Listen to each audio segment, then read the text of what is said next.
da che ambiente familiare provieni? Qual era il contesto, diciamo, della tua famiglia, le opinioni politiche? L'ambiente familiare dal quale provengo è abbastanza complicato. Direi che racchiude in sé tutte le contraddizioni del periodo. Perché? Perché mio padre e mia madre non sono udinesi, non erano udinesi e nemmeno friulani, erano due immigrati. Quindi mio padre veniva da Foggia, Napoli, Udine, mia madre veneta, e questo già costituiva qualche problema. E entrambi avevano un passato difficile. Mia madre veniva da una famiglia povera, di Osti, avevano un'osteria sul Piave, quindi aveva cominciato proprio vivendo la prima guerra mondiale sulla propria pelle. Mia madre era del 12.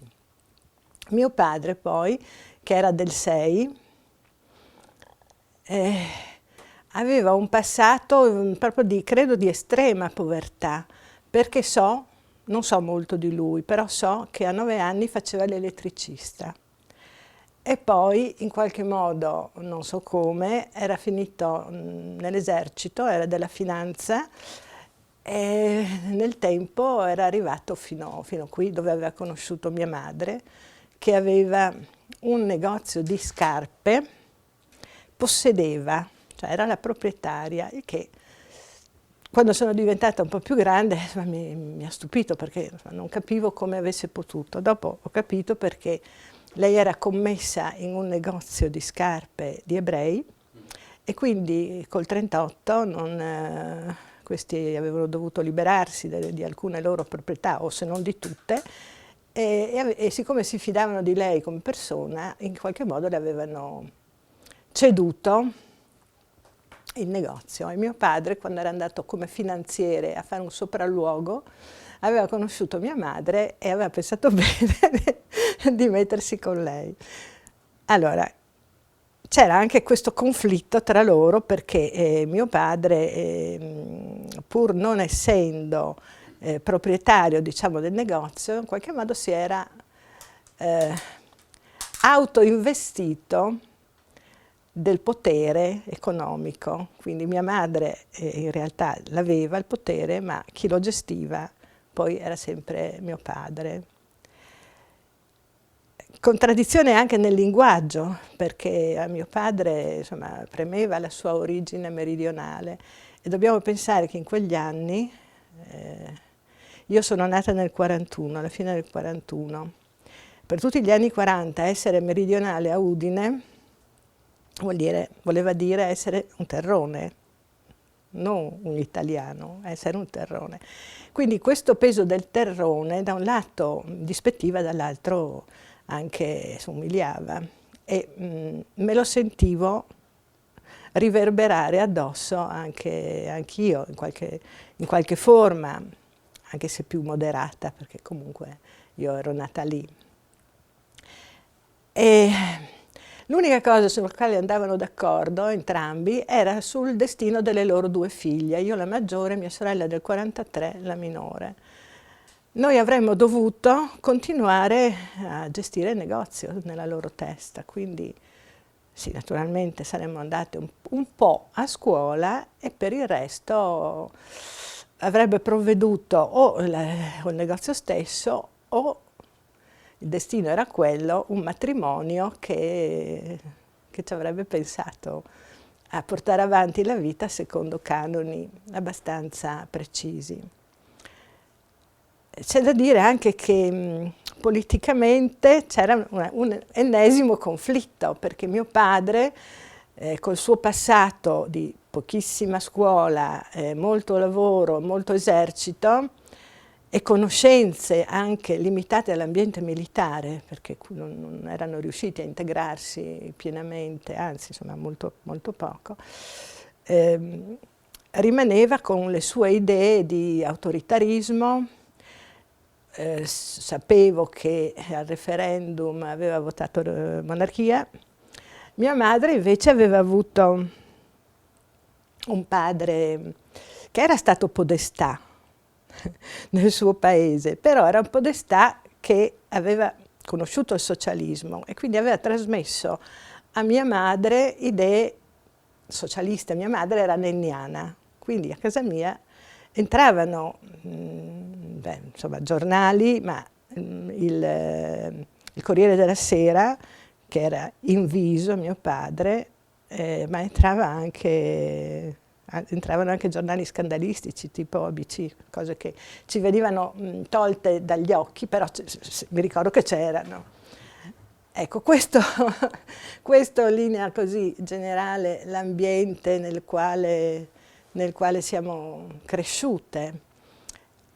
Entrambi laici, nel senso che non erano osservanti, cioè non posso dire che non fossero credenti, a loro modo forse lo erano, certo non osservanti. Io mi sono presa più di una sberla dal parroco perché i miei non andavano a messa, non frequentavano al Cristo di Udine l'ambiente scolastico, sì, l'ambiente della chiesa.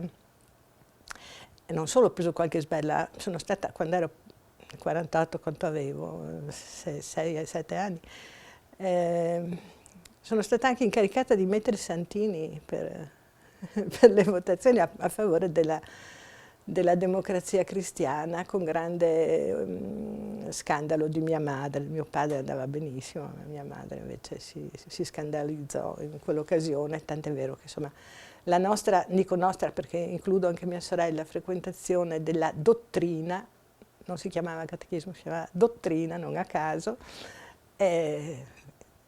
fu veramente troncata abbastanza rapidamente. E in questo quadro, in questo contesto, diciamo, c'erano con che frequenza discussioni politiche tra i tuoi? O era un argomento un po' messo da parte? Siccome discussioni ce n'erano di ogni tipo, come puoi immaginare, le discussioni cominciavano dal negozio, la gestione del negozio, perché erano anni in cui era difficile andare avanti, però erano anche anni in cui io non so come prosperavano anche le risorse. I miei si approvvigionavano direttamente, facevamo dei viaggi la domenica, io ricordo, dei viaggi familiari, andavamo nel Veneto e caricavamo scarpe che portavamo a Udine. I miei vendevano anche a rate, per cui il negozio, che era un negozio modesto, non era un negozio di lusso, era frequentato da gente del popolo, gente non certi benestanti di Udine, anzi le mie compagne di scuola mai si sono viste entrare a comprare scarpe nel nostro negozio, però tutti quelli che o avevano problemi economici o comunque dovevano spendere poco venivano lì. Quindi c'erano questioni sulla gestione del negozio, c'erano questioni praticamente su tutto. Il discorso politico era talmente serio e grave, se si fosse affrontato, che avrebbe potuto scatenare il finimondo. Quindi mia madre lo viveva come una questione sua. Mia madre era poco colta, nel senso che aveva frequentato poca scuola, però lei aveva seguito il corso di avviamento ai suoi tempi, che per una donna allora non era molto, ma era già qualcosa, e in più doveva essere una scuola molto severa, perché lei, con il corrispettivo della nostra scuola media, parlava perfettamente il francese. No, io non so come, io tutta la vita che tento di imparare le lingue non ho mai imparato. Lei soltanto con la scuola d'avviamento parlava benissimo il francese, e lo vedevo perché quando venivano gli immigranti a comprare scarpe in negozio, lei parlava tranquillamente con loro, venivano dal Belgio, venivano dalla Francia, mentre per esempio non imparo mai il friulano. E mi sono un po' persa nel discorso, adesso torniamo. Hai specificato bene che si cercava di evitare il discorso politico perché era troppo divisivo. Perché sì, era troppo divisivo, sì, era assolutamente. Però erano d'accordo anche su un'altra cosa, sul fatto che nella scelta di una scuola dopo le elementari, sicuramente poteva essere qualunque scuola, ma doveva essere una scuola femminile, non ci dovevano essere maschi, perché mio padre non tollerava l'idea che noi ci mescolassimo in qualche modo al genere maschile. In questo quadro come si è delineata la scelta delle scuole superiori rispetto anche al tuo specifico quadro familiare? Proprio in seguito a tutte le cose che ho detto prima, era quasi obbligato a continuare all'Uccellis e quindi frequentare l'istituto magistrale perché garantiva la brevità, erano 4 anni allora, quindi si concludeva un ciclo e a quel punto si sarebbe visto, ma era già sottinteso che cosa avremmo dovuto fare. E poi garantiva assolutamente l'assenza di maschi, perché erano femmine tutte le allieve ed erano femmine anche le insegnanti, non c'erano insegnanti maschi, tranne il povero sacerdote che ci faceva religione, il quale era preso di mira da tutte, l'unico maschio, tutte erano innamorate di lui. Quindi sia le allieve che immagino, non tanto le docenti, quanto c'erano delle sorveglianti interne, perché l'Uccellis aveva anche penso delle maestre che aiutavano le interne, perché c'erano le interne, quelle che non uscivano se non i fine settimana o durante le feste. Noi eravamo esterne, andavamo su e giù con l'autobus, si scendeva in piazza San Giacomo e via di corsa all'Uccellis, che era lì a 200-300 metri. Senti, Sì. l'atmosfera, diciamo così, generale e anche politica tra le tue compagne di scuola, l'Uccellis, qual era? Allora, politica era una parola che non esisteva. E col senno di poi posso dire che era assolutamente, apparentemente apolitica, in realtà era molto tradizionale e conservatrice, anche se laica, quindi non ci veniva imposto di pregare. Avevamo il crocefisso nelle aule, ricordo il crocefisso, però non ho ricordi neanche alle medie di che qualche insegnante ci facesse fare la preghiera come accadeva alle elementari invece, prima di iniziare le lezioni. Quindi laica sicuramente e classista anche sicuramente, perché chi veniva all'Uccellis? Allora venivano o quelle come me e mia sorella, che avevano genitori che volevano sicurezze di quel genere, oppure figlie di persone che avevano tentato di mandare all'Ostellini, cioè al liceo classico, la loro prole e la prole aveva fallito, quindi venivano ripescate all'istituto magistrale dopo aver fallito al liceo. E quindi erano figlie di professionisti, di borghesi però di un livello più alto del nostro e ci trattavano un pochino così con un certo distacco, nonostante noi andassimo a scuola vestite tutte uguali perché avevamo la divisa nera con la marinara bianca, con la scritta EU, Educandato Uccellis, sotto pesava molto quello che c'era e quindi noi non venivamo invitate ai festini e poi si capiva che c'era un occhio di riguardo per le interne. Le interne producevano reddito sicuramente più di noi. La scuola era parificata, però si pagava una retta, non ricordo quanto fosse alta, però insomma si pagava una retta e le interne dovevano essere una buona fonte di reddito per l'educandato. Quindi venivano in qualche modo privilegiate e facevano anche dei corsi speciali perché l'obiettivo della scuola, si capiva, si sentiva, era quello di formare delle donnine capaci poi di governare una casa, di avere queste doti come ornamento, doti di cultura, doti di presenza, ma utili per la rappresentanza in una eventuale, anzi sicura, famiglia del domani. Quindi il nostro destino senza che nessuno avesse mai dichiarato, quindi era implicito che comunque noi saremmo state delle signore capaci di far fare la bella figura al futuro marito.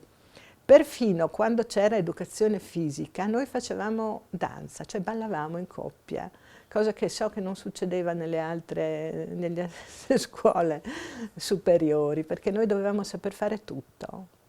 Sì, in qualche modo ci si incontra attraverso le amiche che fanno qualche volta delle feste e quindi si conoscono delle persone, però molto sporadici e anche quasi sempre sotto l'occhio vigile delle madri che sorvegliavano. Ricordo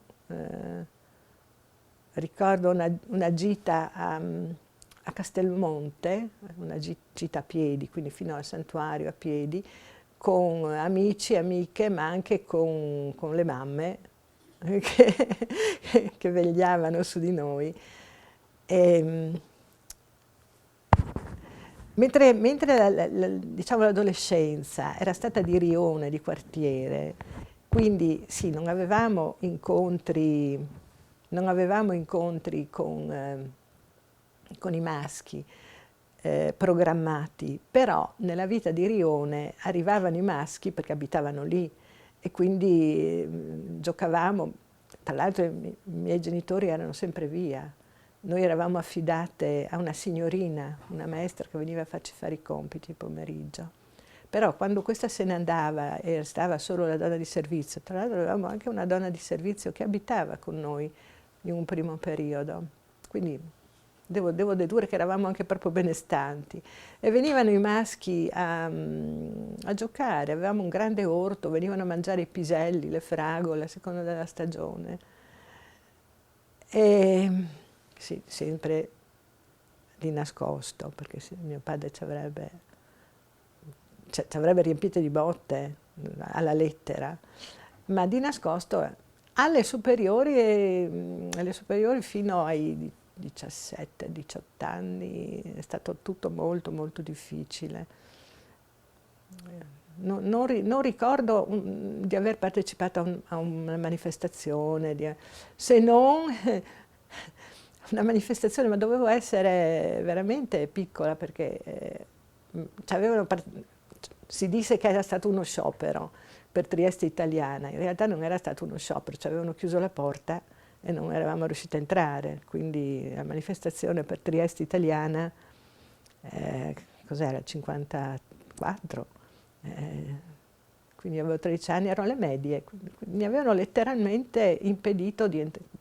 Non avevo la più pallida idea perché dovevamo manifestare, però manifestai insieme a dei maschi, una cosa bellissima, entusiasmante, ma l'unica occasione in cui ci fu uno scambio.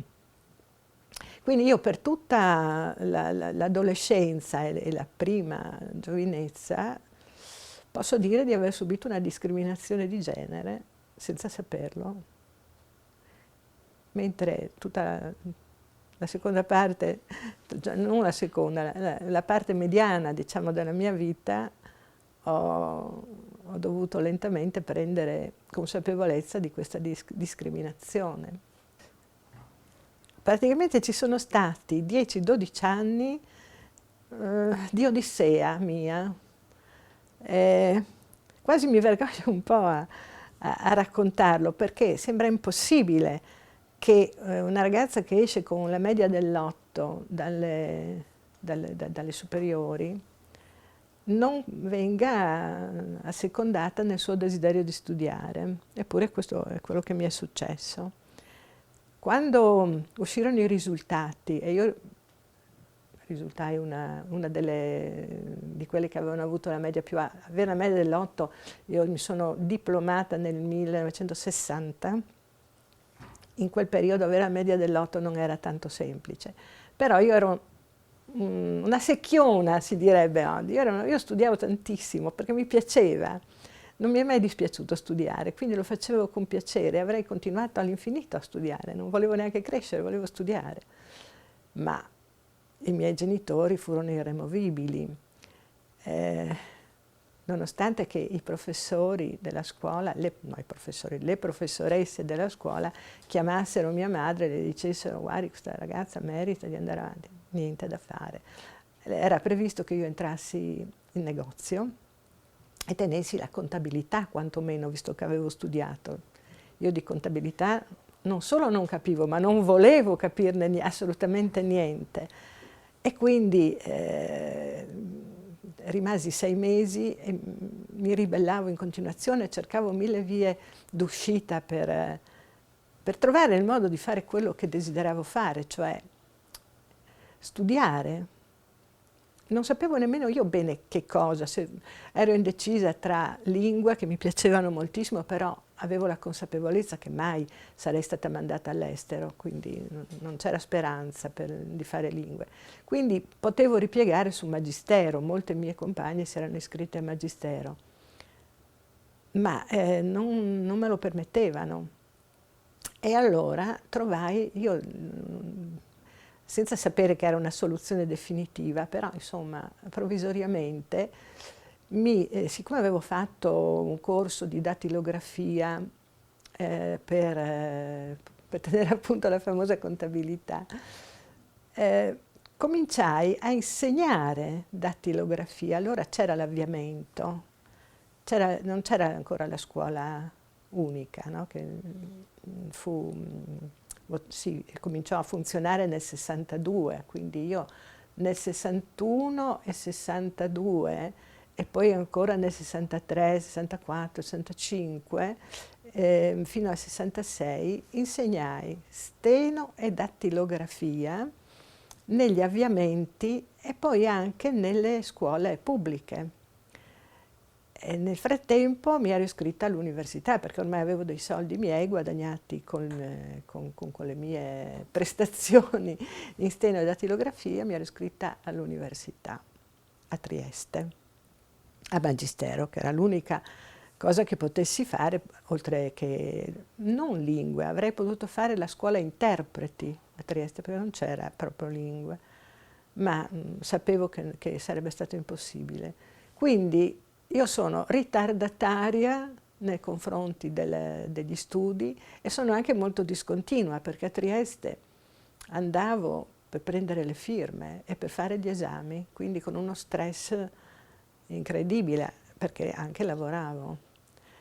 E poi subivo ancora la prepotenza a quel punto lì di mio padre e di mia madre che si intromettevano nella vita affettiva e sentimentale e non mi lasciavano libera, quindi c'era in casa c'era un bel conflitto, io non vedevo l'ora di andarmene e sognavo la libertà. Sognando la libertà mi ero fidanzata e anche sposata nel 66 e lì comincia un'altra storia perché è sempre una storia di conflitti perché nel 66 pensando di conquistarmi appunto la sognata libertà, in parte avevo ragione, ma in parte non prevedevo che sposarsi voleva anche dire la possibilità di avere dei figli, così che io nel 68 ho avuto 2 gemelli, quindi mi sono giocata la libertà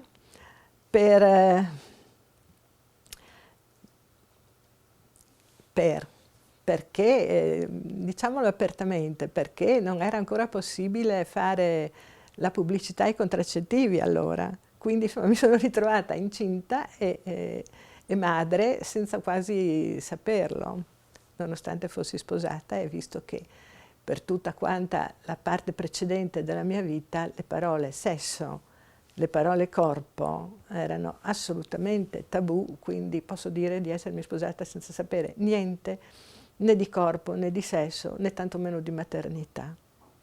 ti chiedo che ruolo ha avuto la scuola, l'esperienza di insegnante nella scuola per la tua formazione, per il tuo percorso politico, personale?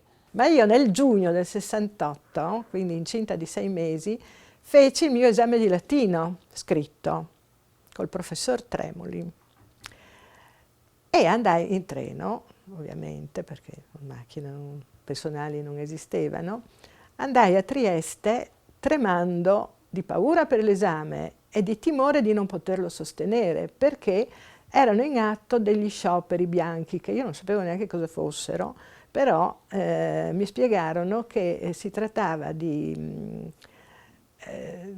scioperare, ma comunque di mandare avanti ugualmente le attività ritenute fondamentali. Quindi io, andando a Trieste quel giugno del 68, non sapevo se l'esame l'avrei dato o meno.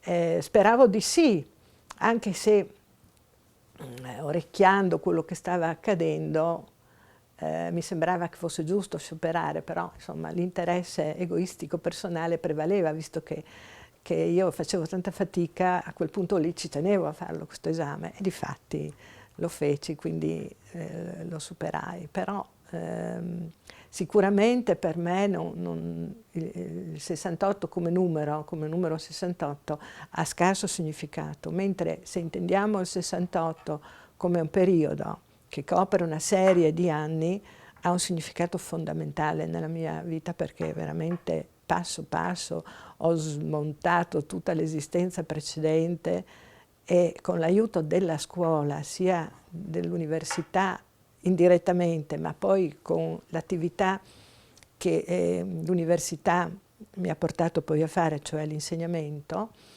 ho potuto rivedere e correggere e provvedere a una ricognizione e a anche un riposizionamento della mia esistenza su altre basi, e soprattutto a diventare femminista, perché io ci tengo a dire che sono diventata femminista partendo dalla scuola, partendo dalla condizione della scuola, nel desiderio di rinnovare la scuola e nell'incontro con altre donne che mi somigliavano in qualche modo e con le quali condividevo sia i piani di lavoro, sia sostanzialmente i criteri secondo i quali la scuola andava riorganizzata. Con l'aiuto appunto di loro e con il pensiero e con le letture abbiamo percorso un bel tratto di strada insieme. Dobbiamo pensare a tutto quello che è successo nella scuola in quegli anni, che sono state cose, secondo me, grandiose. A partire dalla lettera a una professoressa che avevamo letto tutte quante, e ci aveva spalancato, cioè, un mondo, ma non solo Don Milani, c'era anche, ed è stato molto importante qua a Udine, l'MCE, il Movimento di Cooperazione Educativa. Io ero abbonata alla rivista dell'MCE, sempre per il fatto che non potevo partecipare direttamente, avendo anche i 2 bambini piccoli, insomma, da vedere. Io leggevo molto la rivista e sognavo questi giornali fatti in classe, questi lavori di gruppo, il teatro. Non vedevo l'ora di applicare tutte queste bellissime cose facendolo nella scuola e senza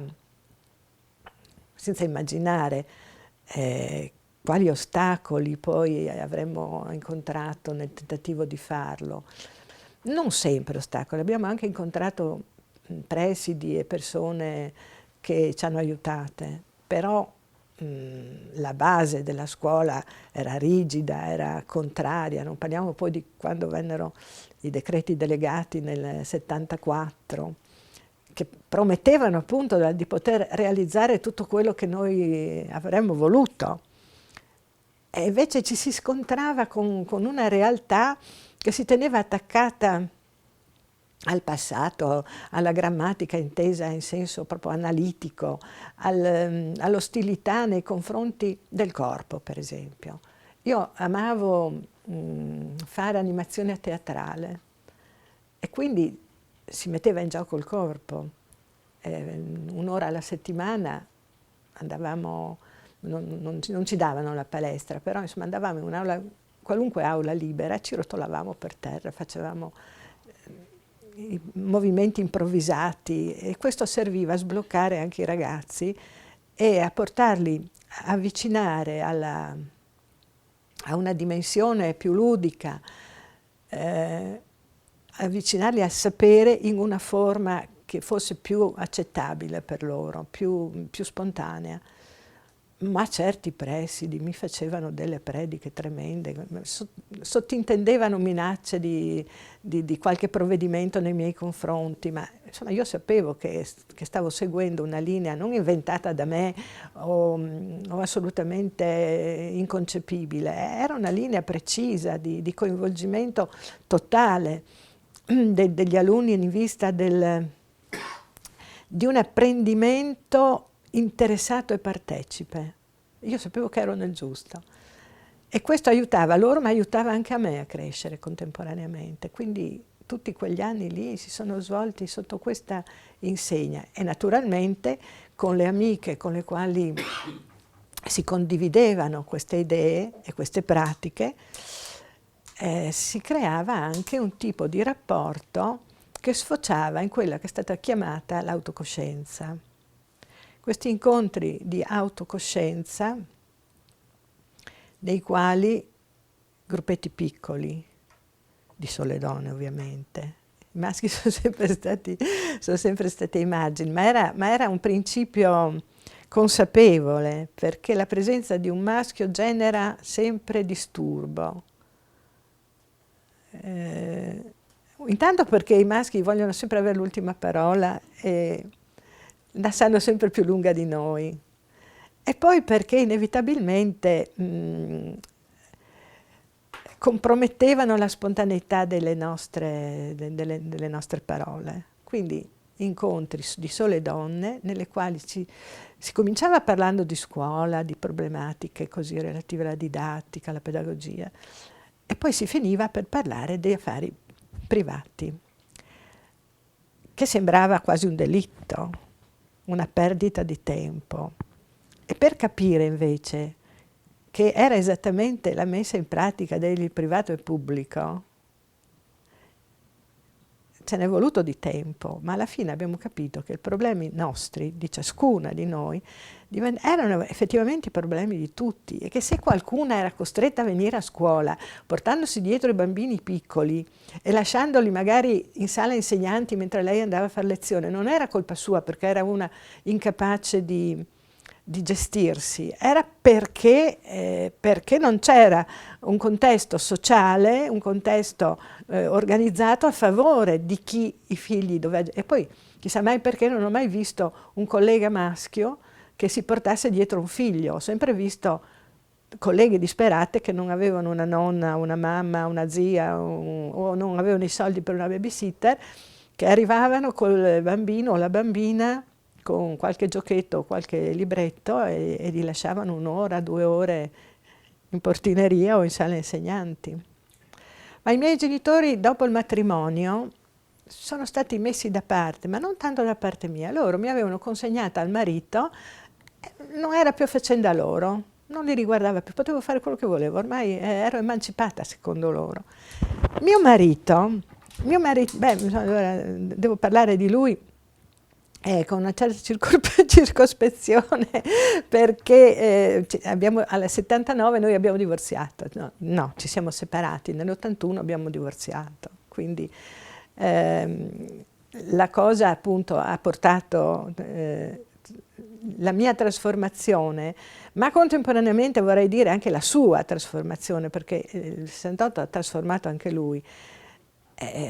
Sinceramente devo dire che se io ero stata penalizzata lo era stata anche lui, perché anche lui la prima ragazza che aveva avuto aveva dovuto sposarsela, quindi era stato penalizzato tanto quanto me, però i figli erano rimasti a me, che mi andava bene, li volevo i miei figli, ma lui col 68 con l'aria di libertà tra virgolette, con con la liberazione sessuale, insomma, si era un po', era anche un bell'uomo, insomma, si era un po' montato la testa. C'è stata un po' di confusione, mettiamola così. Ecco, quindi noi nel 79 ci siamo separati, ognuno è andato per la sua strada sentimentalmente. Nella tua esperienza nel rapporto con la città di Udine, hai sentito qualche volta possibilità di un aggancio con quello che avveniva culturalmente in Europa, avanguardie, o è un discorso rimasto soprattutto, diciamo così, nazionale? Tutto era molto lontano, però naturalmente le manifestazioni contro il Vietnam c'erano, erano presenti e ci ho partecipato, e quindi su questo sì. Anche il Cile con gli inti-illimani, cioè il Cile diventava subito canzone, no? Dopo essere stato tradimento, eccetera, eccetera. Sì, c'era, ma diciamo che non era il fulcro del nostro. Per quelle come me, e per molte di quelle come me, è stata la scuola, il discorso della scuola. È stato promozione personale e promozione sociale.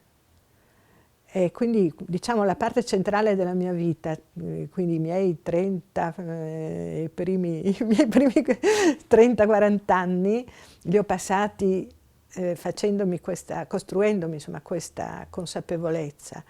Poi insomma l'ultima parte l'ho messa in pratica perché dopo sono successe tante altre cose, ma è interessante pensare che io nel 79 mi separavo, mi ricordo che votavo Tito Maniaco alle elezioni regionali e che poi nell'86 invece avrei conosciuto Tito e saremmo stati insieme all'ultima parte della vita. Io ero dentro la città, ero dentro ma ero fuori in quanto madre di 2 bambini piccoli, quindi per molto tempo potevo fare delle scorribande. Io ricordo l'atmosfera di vivacità culturale degli primi anni 70. Mi ricordo certe manifestazioni organizzate dal Circolo Elio Mauro, ricordo di aver partecipato a un concerto di Theodorakis, allo spettacolo Mistero Buffo di Dario Fo, mi ricordo che c'ero. Mi ricordo un pochino più avanti, qualche anno dopo, intorno, non so più se 75-76, c'era un bellissimo cineforum che si teneva settimanalmente con discussione dopo la proiezione e cioè, sentivo la vivacità dell'ambiente che ruotava attorno a me, però non entravo mai non sono mai stata iscritta a un partito, per esempio. Però mi sono iscritta alla CGIL appena entrata a scuola. Io sono entrata a scuola nel 72, mi sono laureata nel 71, appunto tardiva sicuramente, però sono entrata a scuola nel 71 e nel 70 subito insomma mi sono iscritta alla CGIL, quindi ho partecipato a tutti quanti gli scioperi indetti dalla CGIL, convinta e assolutamente attiva insieme alle altre, ma mai in prima persona. Non avevo il coraggio di intervenire in pubblico, non avevo la capacità, non avevo la pratica, non avevo l'autorevolezza, non mi davo l'autorevole, non mi assegnavo insomma un compito autorevole per poter prendere io la parola in pubblico. Mi ricordo altre persone, mi ricordo altre donne che, soprattutto mi ricordo Luisa Buano. Mi ricordo adesso mi sfugge il nome, vabbè, non mi viene in mente, era un'insegnante di inglese che appunto era della CGIL ed cioè le ammiravo moltissimo perché avevano questa forza. E poi per me è stato determinante il corso abilitante nel 75. A Udine c'erano 2 gruppi di insegnanti che sarebbero stati poi messi in ruolo attraverso il corso abilitante, che oggi viene a posteriori viene denigrato. E invece per tutte quante noi è stato un periodo meraviglioso di educazione, di partecipazione, di lavoro di gruppo, ma vero lavoro di gruppo, e di confronto con maschi e femmine. Qua eravamo misti, però insomma si trovavano le affinità elettive. Nel mio corso per esempio c'era Hermes Dorigo, nel mio corso c'era Adriano Cesca, e lì lui parlava sempre in friulano, e lì si veniva anche a conoscenza di altri filoni, no? di pensiero e di comportamento che si confrontavano con il nostro. E poi avevamo come presidente di commissione il professor Cadoresi, che cercava di tenere calme le acque perché ci eravamo scatenati contro il latino, perché nella scuola in quel momento, la scuola media parlo, inferiore, era ancora d'obbligo fare il latino e noi non ne volevamo sapere, e c'era l'insegnante di latino nel corso abilitante che poveretta non riusciva a fare lezione perché i più determinati le impedivano, sia nel nostro corso sia nell'altro corso parallelo. Le impedivamo di fare lezione, non volevamo a nessun costo. Insomma, in qualche modo riuscimmo a fare il corso abilitante senza poi avere nessuna domanda di latino alla fine. Come hai visto poi il cambiarsi delle generazioni? Hai notato dei cambiamenti forti come punti di riferimento anno per anno? Allora, sì, io ho smesso di insegnare nel 99, quindi un bel po' che sono lontana dalla scuola, però ho molte amiche che ancora insegnano e mi dicono cose tremende. Sono tutte quante disperate perché per la burocrazia, per le modalità che non approvano, per un clima di disfacimento, e anche perché, proprio l'altro giorno mi diceva un'amica che insegna al Malignani, che i ragazzi non provano coinvolgimento con nulla, non si sentono di fare niente per niente se non che per se stessi. E quando ho lasciato io la scuola, le ultime, chiamiamole battaglie, ma battaglie a scuola insomma, è ridicolo, le ultime discussioni feroci le ho fatte con i miei alunni. Io insegnavo, ho finito gli ultimi 10 anni di scuola all'Istituto Agrario di Pozzuolo, e lì molti piccoli proprietari di aziende agricole o vinicole mandano i figli a scuola perché in qualche modo devono prendere poi il posto loro, no? E c'era una diffusione, diciamo, del pensiero leghista che mi aveva abbastanza impressionata, anche perché cambiando ambiente sembra impossibile, ma tra Udine e Pozzuolo c'è un abisso, no? A Pozzuolo c'è un convitto anche dove c'erano questi ragazzi, e nonostante fossero dei ragazzi buonissimi, generosissimi, perfino affettuosi, mi baciavano quando c'erano le feste comandate, mi salutavano baciandomi. Quando si trattava di parlare di società, erano affascinati da due cose: il pensiero leghista e Mauro Corona, che non so come li aveva raggiunti, perché veramente non lo so, ma imperversava, leggevano i suoi libri, come gli unici libri che loro leggevano erano quelli. Era inutile che io gli dessi Fenoglio, Calvino, niente da fare, Mauro Corona. Al massimo arrivavano a Sgorlon, ma nient'altro.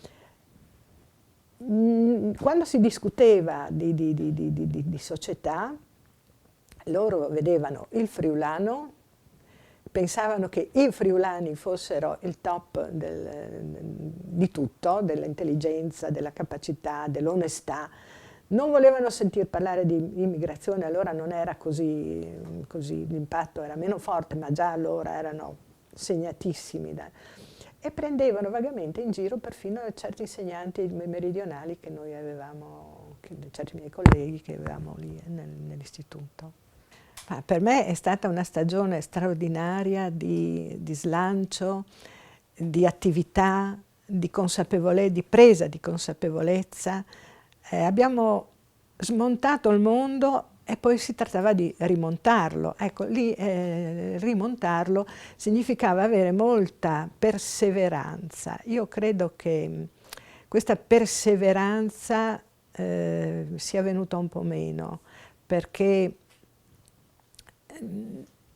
l'idea era questa, cioè in qualche modo noi eravamo convinti, in buona fede, che una volta raggiunto un obiettivo, questo obiettivo fosse raggiunto per sempre, in una sorta di storicismo, no, assoluto. Quello che tu fai in salita, quando arrivi in cima siamo a posto, e invece non era vero niente.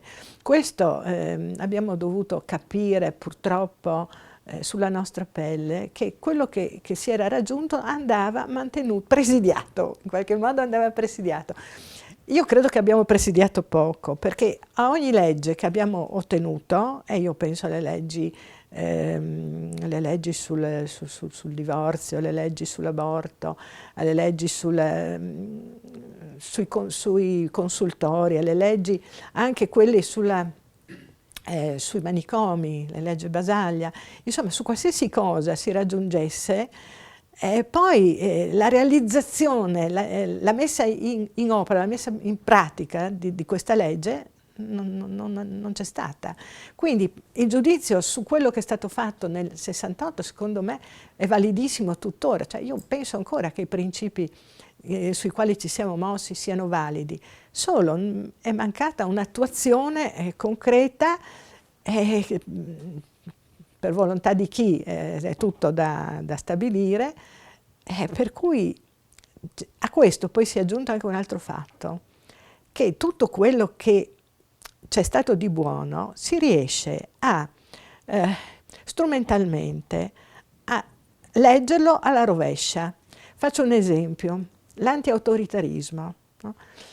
Quando si diceva che si respingeva l'autorità e la funzione dei ruoli, il ruolo dell'insegnante, il ruolo del genitore, non è che si volesse alla lettera togliere di mezzo l'autorevolezza delle persone, cioè, il riconoscimento dell'autorevolezza restava. Invece oggi lo si vuole leggere come se non si accettasse più niente per principio, che non è così. Va un po' di moda, secondo me oggi, di moda, parlare di moda è troppo semplice, cioè c'è un preciso indirizzo conservatore che vuole mettere una pietra sopra i principi del 68.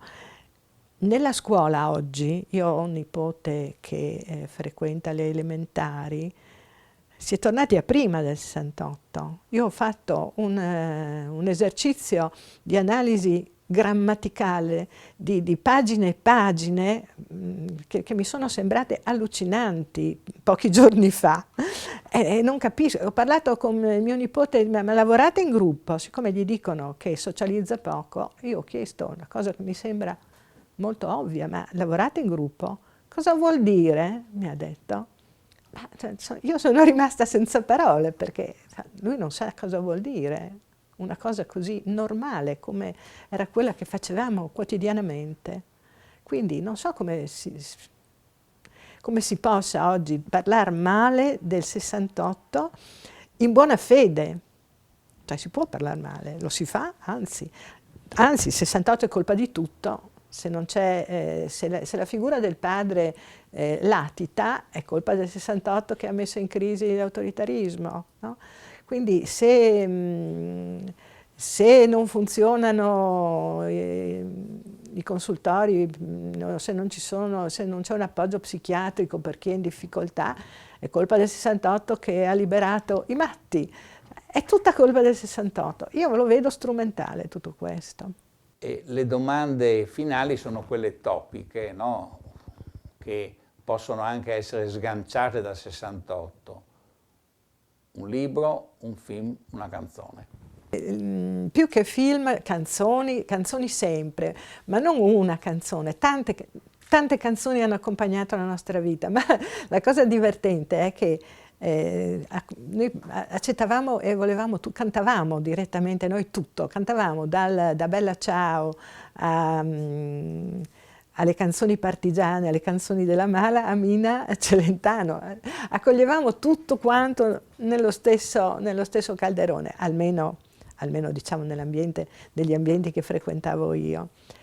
E, si diceva film e libri. Un libro per me importantissimo è stato Dalla parte delle bambine di Elena Giannini Belotti, perché mi ha dato la misura dei condizionamenti subiti in età pre-scolastica, perché i condizionamenti più forti e inconsapevoli sono quelli dagli 0 ai 3 anni, mi ha spiegato questo libro. E se c'è un condizionamento di genere potente è quello appunto inconsapevole. E avermi svelato il segreto di questi meccanismi è stata una scoperta. E poi anche Le parole per dirlo, un libro importante per me di Marie Cardinal, che mi ha invece fatto leggere meglio i problemi del corpo e della sessualità, e soprattutto mi ha dato le parole, perché noi non avevamo parole, noi non si nominava mai nessuna parte del corpo, non esisteva sesso, ma anche le parole vagina, pene, non esistevano proprio, per cui quando a un certo punto, verso il 68, 69, ho cominciato a sentire le mie amiche e i miei amici che dicevano sempre cazzo, cazzo, cazzo, cazzo, cazzo. Cioè, io da prima mi scandalizzavo e poi non sono mai riuscita a dirlo, ma mi sono abituata a sentire ogni 3 parole nominare qualcosa. Ma prima in modo così liberatorio e poi invece consapevolmente un ragionamento sui rapporti anche sessuali tra le persone. Libro hai detto, sì. Film anche. Ma film, io ricordo con precisione la serie dei film di Bergman al Cineforum, perché anche lì l'angoscia di morte e comunque la paura di vivere me l'ha in qualche modo illustrata Bergman.